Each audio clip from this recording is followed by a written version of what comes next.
Tu te rappelles du match Algérie-Allemagne? Non. Oui, je m'appelle. Pour le monde. Ouais. Je t'explique tout de suite. L'Algérie, il pouvait gagner ou pas? Ouais, c'était chaud. C'était chaud, hein. Sans Neuer, on est vraiment en difficulté. Tu sais qu'il y a beaucoup de fans pour Franck Ribéry dans le monde arabe.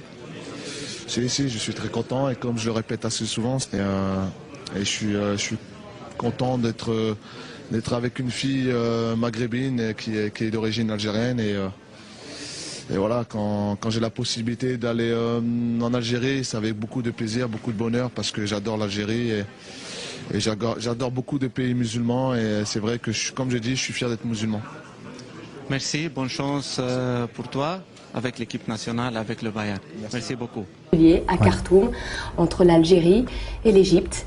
Et l'Algérie est qualifiée pour la première fois depuis 24 ans pour une phase finale de Coupe du Monde. Est-ce que vous êtes fiers? Oui, la fin d'après-midi avait super bien commencé, c'est vrai. J'étais fier. Mais je veux dire, ce dont j'étais le plus fier, c'est que c'est pas forcément sur les deux matchs qu'il y a eu, justement. Je suis content que ça s'est fait justement sur un match d'appui et pas que l'Algérie ait gagné en Égypte.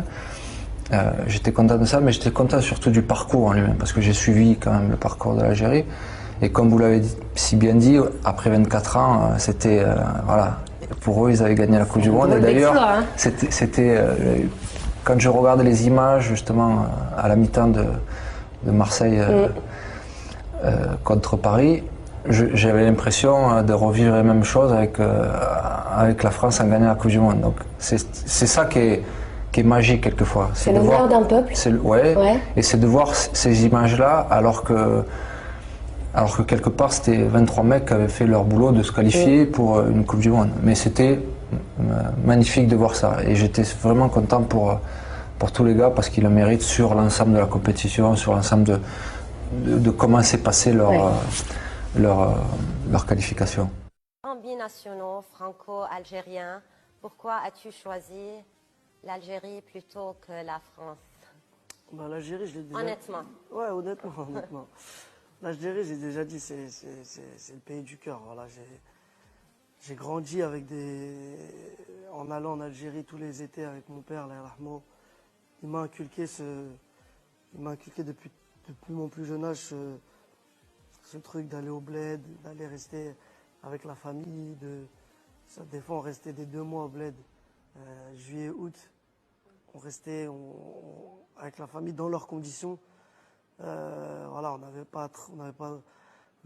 on était mieux qu'eux parce qu'on vivait en France. Mais moi, comme j'habite dans un petit village en Algérie. Parlez du parcours de la sélection d'Algérie en Coupe du Monde. Qu'avez-vous à dire sur les matchs joués par l'Algérie au Brésil? Franchement, ils ont fait un super parcours, je les suivais aussi. Donc voilà, beaucoup de fierté pour eux. Parce que je pense que personne ne les voyait arriver jusqu'ici. Et ils ont surpris pas mal de monde. Ils avaient une bonne équipe, ils jouaient bien au foot. Donc voilà, j'étais content pour leur parcours. Est-ce que vous avez suivi aussi leur parcours en Coupe d'Afrique des Nations, récemment, en Guinée équatoriale? J'ai suivi aussi. Ça s'est pas très bien passé, mais voilà, ça arrive aussi. Il y avait des bonnes équipes, ils sont tombés contre plus forts qu'eux. Donc je leur souhaite bonne chance pour la prochaine fois. Est-ce que vous pensez jouer à l'Algérie? J'ai des origines. Ma mère est originaire d'Algérie, mais je suis français. Je suis né en France et j'ai tout vécu en France. J'ai eu l'éducation en France, ma scolarité en France. Donc j'ai tout fait en France. Après, bien sûr qu'il faut jamais renier ses origines parce que ça fait partie de ce que l'on est. Mais moi, je suis français.